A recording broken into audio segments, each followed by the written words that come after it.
नमस्कार दोस्तों, मेरा नाम है विकास और आप देख रहे हैं विकास प्रजापति मैथ लर्नर्स। इस वीडियो में हम लोग ज्योमेट्री का एक सीरीज़ चालू करने जा रहे हैं जिसमें हम लोग ज्योमेट्री को बेसिक लेवल से लेकर के एडवांस लेवल तक पढ़ेंगे। चलिए शुरुआत करते हैं। ज्योमेट्री हमारा इसका शुरुआत होता है हमारा पॉइंट से। तो पॉइंट क्या होता है उसके बारे में हम लोग पहले देख लेते हैं। तो पॉइंट क्या है, तो it is a geometrical thing which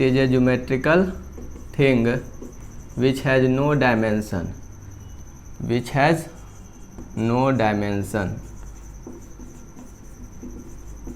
यानी पॉइंट एक ज्योमेट्रिकल थिंग है, यानी ज्योमेट्री का एक वस्तु है जिसका कोई डायमेंशन नहीं होता है। नो डायमेंशन का मतलब क्या होता है हमारा, या तो उसमें लेंथ होगा या उसमें ब्रेथ होगा या उसमें हाइट होगा, ठीक है। लेकिन यहाँ पर ही क्या बोला है कि पॉइंट हैज़ नो डायमेंशन, यानी पॉइंट के पास ना ही हाइट होगा, ना ही ब्रेथ होगा, ना ही लेंथ होगा। इन तीनों में से कोई चीज़ नहीं होगा। जैसे एग्जाम्पल में आप देखिए, अगर पॉइंट ए अगर ये आप डिनोट करते हैं तो इसका ना ही कोई लंबाई लग रहा है, ना ही कोई चौड़ाई है, ना ही इसमें कोई मोटाई है, तब इसी को हम लोग क्या बोलते हैं, पॉइंट बोलते हैं, ठीक है। इस पॉइंट्स के बाद हमारा जो ज्योमेट्रिकल थिंग आता है, ज्योमेट्रिकल फिगर होता है, वो 3 कैटेगरी में हम लोग बांटते हैं। तो ज्योमेट्रिकल थिंग को कितना कैटेगरी में बांटेंगे, ज्योमेट्रिकल फिगर को हम लोग बांटते हैं 3 टाइप में। कितना टाइप में बांटेंगे, 3 टाइप में होगा, जिसी को हम लोग 1D बोलते हैं, फिर 2D बोलते हैं और 3D बोलते हैं, ठीक है। तो हम लोग बोलेंगे एक 1D यानी 1 डायमेंशन, 2D यानी 2D आप नाम सुने होंगे, 2 डायमेंशन, एंड 3D भी आप फिल्म देखने जाते होंगे तो सुने होंगे कि 3D पिक्चर चल रहा है, तो ये 3 डायमेंशन, ठीक है। तो 1 डायमेंशन आप नाम बहुत कम सुनते हैं, लेकिन 1 डायमेंशन यानी वही होता है जिसमें सिर्फ लेंथ रहेगा। क्या रहेगा, सिर्फ लेंथ रहेगा, तो इसको 1 डायमेंशन बोलेंगे। एग्जाम्पल में जैसे आप देखिए, लाइन है आपका, एक लाइन सेगमेंट है, लाइन सेगमेंट, ठीक है। इस लाइन सेगमेंट में क्या होगा, कुछ खास लेंथ होगा, 10 सेंटीमीटर का होगा या 12 सेंटीमीटर का होगा, कुछ एक फिक्स इसका क्या होगा, मेजरमेंट होगा। तो इस प्रकार को हम लोग क्या बोलते हैं, 1 डायमेंशन, जिसमें सिर्फ लेंथ होगा। 2 डायमेंशन में फिगर में क्या आता है, जिसमें लेंथ भी होगा और ब्रेथ भी होगा, ठीक है, लेंथ भी होगा और ब्रेथ भी। जैसे कि हमारा फिगर आ जाएगा आपका रेक्टेंगल, ठीक है, ये रेक्टेंगल है, इसमें क्या है, इसको लंबाई बोलते हैं हम लोग, इसको चौड़ाई लिए, तो यहाँ पर और ये सारा एंगल कितना डिग्री का है, 90 डिग्री का हमारा। ये अपोजिट साइड बराबर होता है रेक्टेंगल का, ठीक है। तो यहाँ पर ये जो हमारा है, ये एक 2 डायमेंशनल फिगर है। ये हो गया आपका ट्रायंगल, हो गया 2 डायमेंशन फिगर है। और भी बहुत सारा चीज़, जैसे कि आपका पैरेललोग्राम, ट्रेपीजियम, जितना सारा है, काइट, ये सारा हमारा किस में आ जाएगा, 2D में आ जाएगा। सर्कल 3D में हमारा क्या आता है, यानी जिसका हम 3D में आएगा लेंथ जिसमें हो और ब्रेथ भी हो एंड हाइट भी हो, ठीक है, तीनों होना चाहिए, तब ये हमारा क्या आता है, 3D फिगर में आता है। जैसे कि एग्जाम्पल में आप देख लेते हैं, तो एग्जाम्पल में आप एक लेते हैं, क्यूब बनाते हैं, ठीक है, ये क्यूब, ये आपको देखिए, ये हमारा क्या है, ये है क्यूब। तो ये हमारा कैसा फिगर है, 3D फिगर है। देखने से ही पता चल रहा है आपको, एक 3D व्यू दे रहा है यहाँ पर ही। ये इसमें लेंथ भी है, ब्रेथ भी है और हाइट भी। लेंथ ये हमारा हो जाता है नीचे वाला पोर्शन लेंथ, ये है हमारा ब्रेथ, एंड हाइट हमारा कौन सा है, ये हाइट हमारा है इस क्यूब में, ठीक है। इसी तरह क्यूबाइड हो जाएगा आपका, क्यूबाइड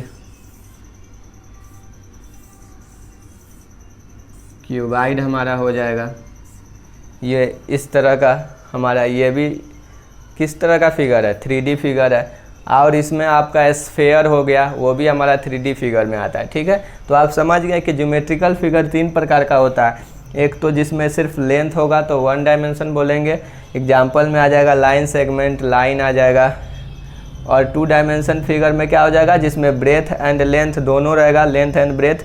जैसे में आ जाएगा रेक्टेंगल, क्वाड्रेटरल, ट्रायंगल, कोई भी ट्रेपीजियम सारा आ जाएगा। 3D डायमेंशन में कौन कौन आएगा, लेंथ, ब्रेथ और हाइट तीनों रहेगा।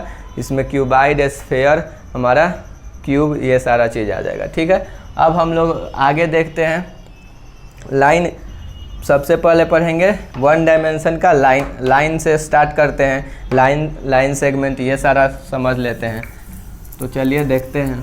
हम लोग अब देखेंगे कि लाइन क्या होता है। ठीक है, तो लाइन हमारा, इसका डिफिनीशन क्या होता है, पॉइंट्स का कलेक्शन को हम लोग क्या बोलते हैं, लाइन बोलते हैं। बहुत सारा पॉइंट, जैसे 1 पॉइंट 2 पॉइंट, ऐसे बहुत सारा जब पॉइंट मिलेगा तो ये हमारा ऐसे ही डॉट डॉट डॉट डॉट बहुत सारा पॉइंट मिल करके हमारा, जैसे ये छोटा लाइन बनाया वैसे ही ये बहुत बड़ा हमारा लाइन का फॉर्मेशन कर लेता है। ठीक है, तो क्या हुआ कि एक पॉइंट्स का कलेक्शन मिल करके, यानी पॉइंट्स मिल करके वही हमारा क्या फॉर्म करता है, लाइन फॉर्म करता है। तो उसी को लिखेंगे the set or collection of points, collection of points, यानी पॉइंट्स का कलेक्शन होगा, is called line. The set or collection of points is called line, यानी पॉइंट्स और का कलेक्शन को हम लोग क्या कहेंगे, लाइन कहेंगे। पॉइंट्स बहुत सारा मिलेगा तो क्या करेगा, लाइन का फॉर्मेशन करेगा। ये नाम दे देते हैं, मान लीजिए ए और बी एक लाइन है। ठीक है, तो इसको कैसे डिनोट करते हैं, it is denoted by A B, ऐसे दोनों के ऊपर ऐसे दोनों तरफ तीर का साइन, एरो मार्क देना है। ठीक है, ऐसे डिनोट करते हैं हम लोग। और इसके बारे में जाने तो लाइन ए बी है, इसका अगर आपसे लेंथ पूछा जाए, the length of A B, line A B is, line का जो हमारा लेंथ होता है इज़ इनफाइनाइट। क्या होता है, इनफाइनाइट होता है। इनफाइनाइट इन द सेंस क्या है, मैथ में इनफाइनाइट का मतलब होता है बहुत बड़ा। ठीक है, बहुत बड़ा के लिए हम लोग किसका यूज करते हैं, इनफाइनाइट का, इतना बड़ा कि हम लोग सोच भी नहीं सकते। ए बी जो है हमारा, इधर तीर साइन का मतलब है कि आगे ये बढ़ते जा रहा है। ठीक है, और ये इधर भी ये बढ़ते जा रहा है, तो ये आगे की तरफ बढ़ते जा रहा है और ये भी आगे की तरफ बढ़ते जा रहा है। कहाँ तक जाएगा इसका कोई पता ही नहीं है। ठीक है, तब इस कंडीशन में हम लोग इसका लेंथ फाइंड नहीं कर सकते, और इसीलिए तब हम बोलते हैं कि इस ए बी लाइन का यानी कोई भी लाइन होगा उसका लेंथ क्या होगा, इनफाइनाइट होगा, यानी बहुत बड़ा होगा। ठीक है, चलिए अब हम लोग इसी को हम लोग इनडिफिनिट भी बोल सकते हैं, यानी कोई तय नहीं है कि कितना बड़ा होगा। ठीक है, अब हम लोग देखते हैं रे। लाइन से ही हमारा बनता है रे, जैसे सन का रे हो गया, आपका लाइट बल्ब का रे हो गया। आप लोग देखे होंगे घर में बल्ब लगा रहता है, उससे एक क्या रहता है, एक बल्ब यहाँ पर ही अगर मान लीजिए लगा रहेगा, ये आपका बल्ब है। ठीक है, तो यहाँ से चारों तरफ रे आता है, ऐसे लाइट का जो लाइट आता है उसको हम लोग क्या बोलते हैं, रे ऑफ लाइट। सन से भी आता है तो सन रेज बोलते हैं हम लोग। ठीक है, तो इसको हम लोग क्या बोलते हैं, रे। ये कैसे, इसको रे क्यों बोलते हैं, क्योंकि एक पॉइंट सोर्स से चारों तरफ ये फैलता है। ठीक है, पॉइंट सोर्स से जो एक जगह से निकल करके आगे की ओर बढ़ते चला जाता है, कहाँ जाएगा कोई पता नहीं है, आगे की तरफ सिर्फ बढ़ते चला जाता है, उसी को हम लोग बोलते हैं रे। यानी the line in which initial point is fixed but final point is not fixed is called line, it's called रे। यानी रे किसको बोलेंगे, एक लाइन जिसमें इनिशियल पॉइंट क्या रहेगा, फिक्स रहेगा, लेकिन फाइनल पॉइंट फिक्स नहीं रहेगा, तब उसको हम लोग क्या बोलेंगे, रे बोलेंगे। जैसे एक लाइन लेते हैं, ये हमारा लाइन है ए बी। ठीक है, इसमें इनिशियल पॉइंट कोई फिक्स कर दिए, यहाँ ये पॉइंट फिक्स कर देते हैं, मान लीजिए ये पॉइंट हमारा फिक्स कर दिए, एक पॉइंट सी ले लेते हैं। ठीक है, तो ये हमारा जो सी से बी जो मिलेगा, सी से बी ऐसे जो मिला हमारा सी बी, ये हमारा एक तरह से क्या मिलेगा, रे मिलेगा। ये क्या मिल गया हमारा, रे मिला। यहाँ से सी से बी ये एक लाइन जो था अब दो रे में टूट गया है। ये है सी बी और ए सी, दो यहाँ से फिक्स कर दिए। इधर वाला लाइन सी बी हो गया, इधर हमारा ए सी। यानी जब भी एक लाइन टूटेगा तो कितना हमारा मिल सकता है, दो रे कम से कम मिलेगा, एक इधर और एक इधर। ठीक है, अब जितना ज़्यादा पॉइंट लीजिएगा उतना ज़्यादा आपको रे मिल सकता है। ठीक है, अब देखते हैं इसको हम लोग डिनोट करना रहेगा तो कैसे करेंगे। तो इट इज़ डिनोटेड बाय, रे को कैसे करेंगे, ए बी ऐसे रे एरो मार्क टाइप से। ठीक है, इसका लेंथ के बारे में, तो इस लेंथ इज क्या हो जाएगा हमारा, इसका भी लेंथ इनफाइनाइट होगा। क्यों होगा, क्योंकि एक पॉइंट तो फिक्स है लेकिन ये आगे के तरफ कहाँ तक बढ़ते जाएगा इसके बारे में हम लोग को नहीं पता है, इसीलिए इसका लेंथ हमारा क्या हो जाएगा, इनफाइनाइट। इसका भी लेंथ हमारा इनफाइनाइट होगा। अब हम लोग देखेंगे लाइन सेगमेंट क्या होता है। थर्ड एक लास्ट बचा हुआ है हमारा, line segment one dimension. Line segment, line segment, line segment क्या होता है, the line in which initial and final point is fixed is called line segment, is called line segment। यानी कह रहा है कि इनिशियल और फाइनल पॉइंट जब फिक्स रहेगा तब उसको हम लोग कहेंगे लाइन सेगमेंट। जैसे कि एग्जांपल में आप देखिए, ए बी अगर एक लाइन है आपका, इसमें इनिशियल भी फिक्स कर दिए यहाँ सी और यहाँ भी एक पॉइंट डी, तो यहाँ पर इनिशियल और फाइनल फिक्स कर दिए, तो ये हमारा जो सी डी मिला तो यही हमारा होगा लाइन सेगमेंट। ये क्या कहलाएगा, हमारा लाइन सेगमेंट कहलाएगा। ठीक है, लाइन का एक टुकड़ा, सेगमेंट मतलब होता है टुकड़ा, तो लाइन सेगमेंट है मतलब लाइन का एक टुकड़ा। तो ये पूरा लाइन था, इसमें से लाइन तो हमारा इनफाइनाइट लेंथ का होता है, लेकिन इसमें से कोई छोटा सा टुकड़ा ले लिए किसी फिक्स लेंथ का, तो इसीलिए इसका नाम पड़ा है लाइन सेगमेंट, लाइन का टुकड़ा। या क्योंकि ये फिक्स लेंथ का लिए हैं, दोनों इनिशियल एंड फाइनल पॉइंट्स दोनों पोजीशन इसका फिक्स है, तो इसका लेंथ हमारा क्या होगा, फाइनाइट होगा, डिफिनिट होगा। तो इसको पहले लिख लेते हैं, it is denoted by A B, ऐसे सेगमेंट टाइप से डिनोट करेंगे। ठीक है, दूसरा पॉइंट इसमें क्या लिखेंगे कि its length is finite. Finite यानी क्या है, निश्चित होगा, यानी इसका वैल्यू हम लोग को क्या कर सकते हैं, फाइंड कर सकते हैं, या डिफिनिट भी बोल सकते हैं। इस लेंथ इज फाइनाइट या डिफिनिट। ठीक है, अब हम लोग पढ़ते हैं वन डायमेंशन का हमारा कंप्लीट हुआ। अब हम लोग चलते हैं टू डायमेंशन में।